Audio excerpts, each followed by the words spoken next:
I just want to say thank you for giving me this. Dial tone after the phone hangs up cliché. Story. This is a newspaper, right? It's entertaining. The section of the newspaper that Alonzo is reading and claims to be entertaining is the NASDAQ. This pipe goes from curved to straight. Poop butt ass. Pooh butt ass? Didn't he win an Oscar for this role? That girl's 14.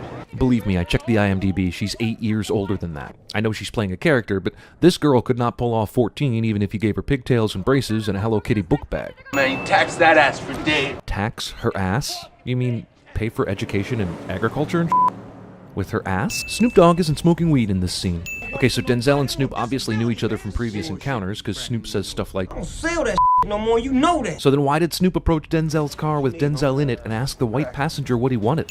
Punk ass, crooked ass cop. They hired Macy Gray and said, just say the kinds of things you normally would say. Also, is every musician in this movie a criminal?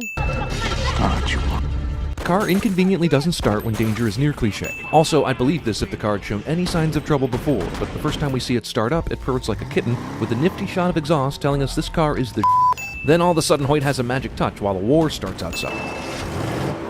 Car cranks up nice here, but why did Alonzo even crank it? They clearly left it running when they exited the car. This kid is terrible at pretending to be asleep. Also, we definitely didn't need to know how Hoyt made friends with Alonzo's son. That couldn't possibly factor into the plot later or anything. Guy gets hold of some peanut butter, packs his ass crack. The judge says, oh, this poor man's insane. Yeah, funny story, but, whether a judge falls for it or not, they can't just declare someone insane like that. It requires competency hearings and evaluations, and if you could get out of stuff like this, every criminal would do it. What the hell is this asshole laughing about? Oh, I forgot about Dre. I forget who's buried in Grant's tomb. Who's replaced him on the $50 bill? Don't touch a thing. Yeah, not even the cigarettes you stamped out while you made Jake dig. Those couldn't come back to haunt you in any way. Okay, here's a scenario. Mark and Paul, you kick the door. Jeff's the first one through. Roger opens fire, hits Jeff twice. And after our partner got shot, we had time to cut open the kitchen floor and take out a chest of money. I had my pushed in, bro. I guess Tuco isn't crazy after all. The guy who plays him just is. Jesus is watching you shower.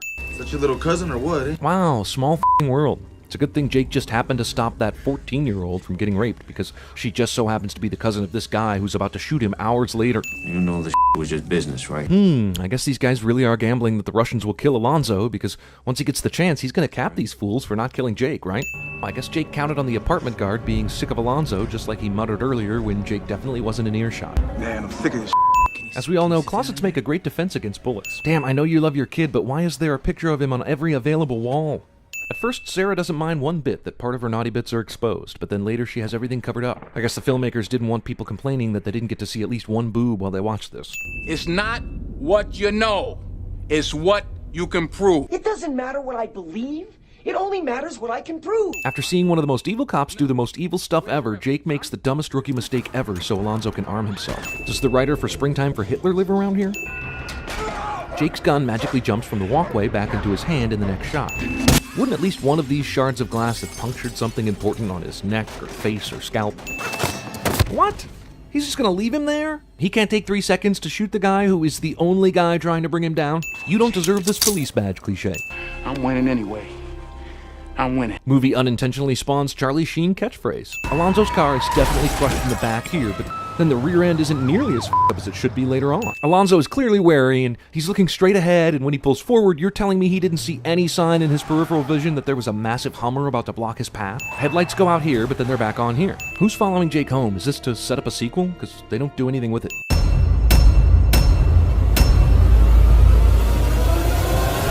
Pushed in, bro. Poop butt ass.